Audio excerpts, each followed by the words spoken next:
Hey, what's going on, everybody? In today's video, I'm going to talk about my top 5 games of my life. These are the top 5 games that have influenced me and made me the gamer and potato I am today. So, in order of when I played them, not in the order of how I liked them, because it was too hard for me to figure out which game to put on top of another.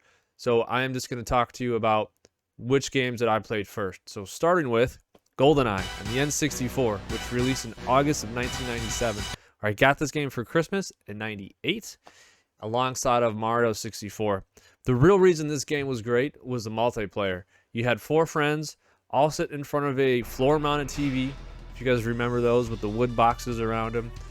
And there's 4 controller ports in the N64. So you and your 3 friends can sit there drinking Mountain Dew all through the night, battling each other out, yelling at each other for whoever picked odd job, and getting upset. Those days of innocence are far in the past, right? From selecting different game modes with license to kill, grenade launchers, slappers only, also accusing each other of screen watching, even though you know you were screen watching as well. That's just part of the game. All while you're doing that, you're watching the frame rate plummet to less than 5 frames per second, with everything just trying to catch up. But that couch co-op or that couch multiplayer was so influential back in the day. It was everything, you know. You guys always I always wanted to have sleepovers. I want to get all my potato friends all together, all hang out, play GoldenEye all through the night. Like I said, drinking that Mountain Dew and Coke and eating pizza and just using that goofy but charming N64 controller. Everyone remembers that. Well, if you're a 90s kid, you do. But just the GoldenEye multiplayer was great. Playing the single player mode was fine.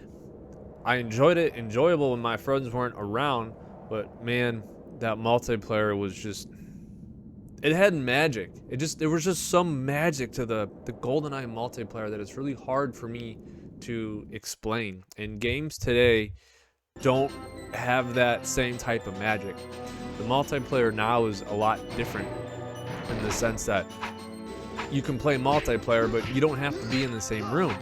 Whereas back in the day, you had to have one console, and you only had one console to play that game. And it was just the way it was. But I really hope GoldenEye is going to hold up in the new re-release coming out on Xbox and Switch coming here soon. I think they haven't put a date on it as of this recording of this video, but I am going to assume it's going to come out around Christmas time of this year. All right, my next game, my next most influential game of becoming the potato I am today is Grand Theft Auto 3, released on PS2, the 22nd of October 2001. I first played this game at a friend's house, and we would take turns trying to see how many stars we can get and how long we can stay alive or not get busted by the cops. But from shooting, stealing police cars, and being as creative as possible. I remember going down to the dealership there on the first little part and stealing the Banshee and then just going wherever I wanted and just doing drive-bys. It was mayhem, right? It was absolute mayhem, and you can cause as much damage. Other things you could do would be like steal the fire truck, right? And with the added momentum and size of the fire truck, you can smash into more cars. But the whole thing being an open world, or it was my first open world game to where you can do whatever you wanted. It truly was anything. Also, this being a mature rated game, it got a lot of notoriety with my family and my just parents in general, right? They were worried that we wouldn't be able to differentiate reality versus a video game. Obviously we can, right? I'm not going to go out there and start harming people because I did it in a video game. You completely, it's a different state of mind, right? Obviously, if you're watching this channel, you're a gamer like me, so you understand the difference between real life and a video game. But the biggest part of Grand Theft Auto that sticks with me to this day, about 20 years later after it originally came out, was how creative you can be. And if you didn't want to play a certain mission, or if you wanted to go goof off, I mean, you could, right? The whole point of the game was to kind of do what you wanted. and you get rewarded for it.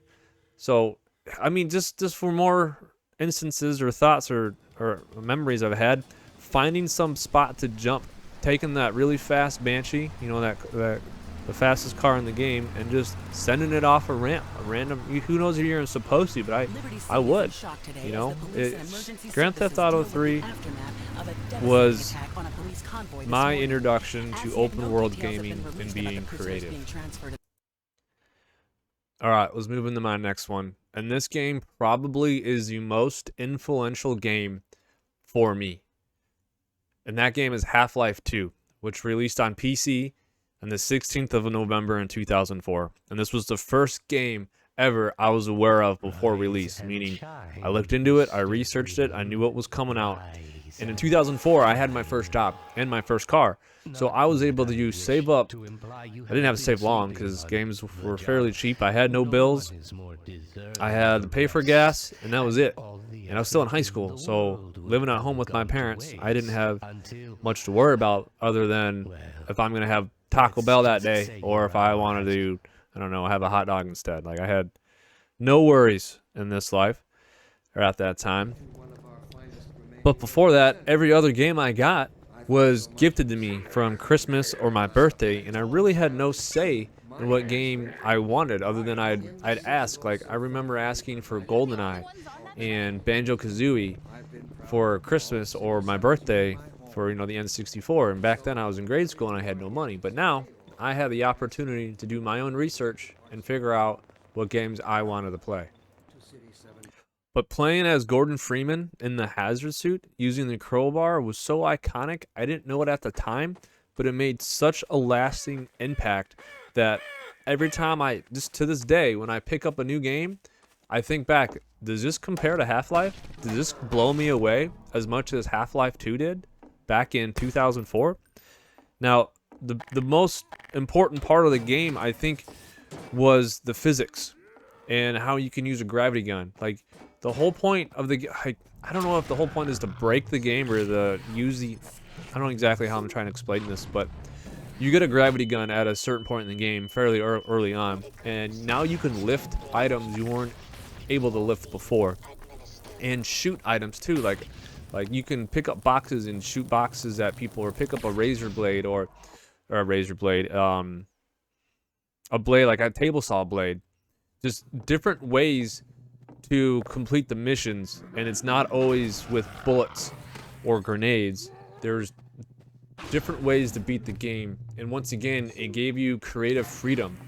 Also, the story was absolutely amazing. The story with Gordon Freeman, how he never says a word, but his silence says everything. It is such an immersive storytelling technique that just transports you into another world. And the puzzles, there's a whole bunch of puzzles with water and certain valves you got to get. The enemy types, the crab heads, or I forget what they're called exactly, but the zombie type things, right? And when the zombies turn into like crazy monkeys type dudes running in at you, oh, I get goosebumps to this day. Like, when a game gives me goosebumps, it does something inside of me that most games and no movie has ever done. Not even Star Wars has ever given me goosebumps. And I can say Half-Life 2 was that first game that gave me goosebumps. And every time I replay it, still gives me goosebumps. Alright, my next game. This is probably the least influential game as far as the game goes, but the most influential on getting me back on console. So I just talked to you about my time with Half-Life 2. I did have a PC for some time, a Dell kind of gaming PC. I don't know what to call it, but I think I got it in 2002, and it lasted until about 2006 when it finally crashed. But Half-Life 2 is probably the hardest game it could run. But the game I'm talking about now is Halo 2. Halo 2 released on the 9th of November 2004, and I didn't get Halo 2 immediately. I was still a PC gamer in 2004, like I just told you, with Half-Life 2. But the summer of 2005, I had turned 18, and I had just watched a buddy of mine at his house play on Xbox Live. He's playing a game called Halo 2 on Xbox Live. And I had recently just played Halo Combat Evolved, or the first Halo, on PC, I think earlier that summer. But seeing him on a console with a headset in his bedroom, talking to other people, just playing online, and the graphics on the console and on his controller, like being able to use his controller and so smoothly, he handed me that controller and I played a couple rounds. Now I played terribly because at that time I was a mouse and keys player, but it fit good and it felt good. So later on that summer for my birthday, I vividly remember this. My parents took me to Kmart to pick out a birthday present, and I knew I wanted an original Xbox and I wanted Halo 2. To this day, I still own that Xbox and that copy of Halo 2. Now, I wasn't the biggest online player because I wouldn't pay for Halo or Xbox Live because at the time our internet wasn't very good. We were running on, I think it was DSL. But every time the phone rang, it would still interrupt my connection. It did that on the 360 as well, but not as bad. But Halo 2 and the Master Chief became a household name. From the dual-wielding Needlers to the sniping Covenant scum, man, the feeling of power and strength, just that game made me feel so good. But that game took me from my aging PC, let's just say aging, falling apart, to a console which changed a lot of things for me. It solved a lot of problems, right? I didn't have to worry about buying new hardware, right? I had a job, but I wasn't making enough where I could purchase a brand new gaming PC. But I could purchase new games for an Xbox, and if I knew the hardware was good, all I needed was a TV. Well, I already had a TV in my room, or I had a TV downstairs that I could just plug into. Composite cables, no problem. But Halo brought me back into the Microsoft and Xbox community, and I've stayed. Yes, I'm playing games on PC now, but I'm primarily still on an Xbox. All right, my last few consoles were, I went from an Xbox to an Xbox 360 to an Xbox One, and now I'm primarily on an Xbox Series X. And I plan on continuing staying with Xbox for the foreseeable future. All because of Halo 2. Alright, this brings us to our last game. My last top 5 game that influenced me to be the potato I am today. And that's Call of Duty Modern Warfare 4, or COD 4, which was released the 5th of November 2007. While your favorite potato was still struggling in college, I needed a distraction, and that distraction appeared in the name of COD 4, or MW4. Single player was, well, it was fine. Single player was okay, but the reason everyone played COD was a multiplayer. Team deathmatch, search and destroy, free-for-all. Weapons such as the M4, the MP9, the Desert Eagle, they all made the game crazy enjoyable. The customization of all those weapons was neat. Well, the skins in a sense. And you had to earn those skins. You couldn't just pull out your credit card and buy it. If you wanted Red Tiger camo for that weapon, you had to get so many headshots for that weapon. You had to use that. You had to earn that. And that felt good. To get a certain rank next to your name, you had to earn it by playing well with the prestige modes. That made Call of Duty fun. When you can show off how good you are, or maybe not necessarily how good you are, but how much time you put into the game. That's what made Call of Duty, not buying these perks and packs and microtransactions. That is destroying gaming in my mind. I mean, yeah, sure, it's making EA and Ubisoft and which other ones? Activision, right? Activision Blizzard from Call of Duty. It's making them a ton of money, right? And I understand that, but this is my influential game.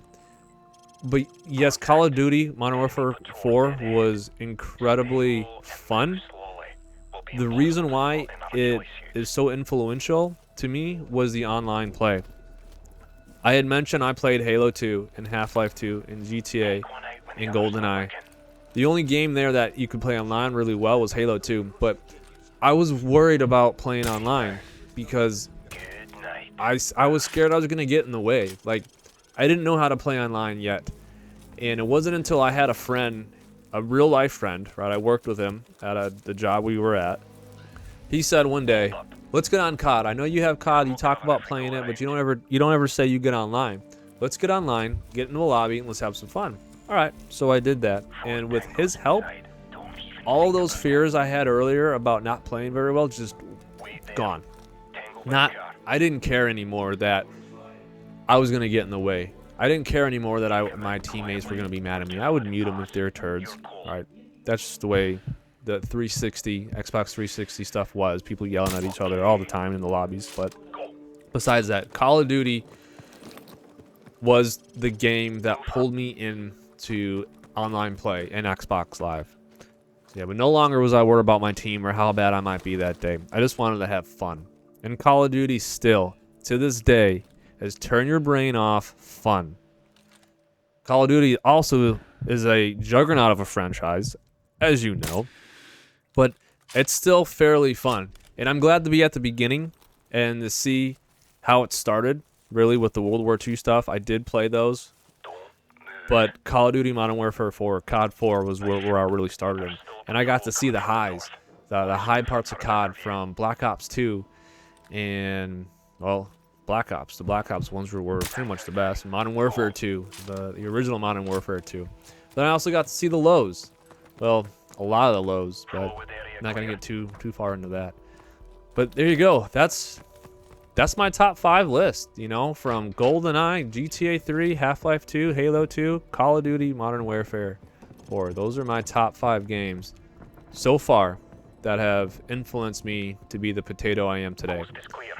And I would love it to hear it from you guys. Give me your top 5 or how many you want. I don't care. Give me your top 100 games. Throw it in the comments down below. And if you enjoyed this type of video, give me a thumbs up. Give me a like. I put a little extra effort into this one. So a like and a subscribe goes a long way. So, all right, guys. Until the next time, I'll see you later.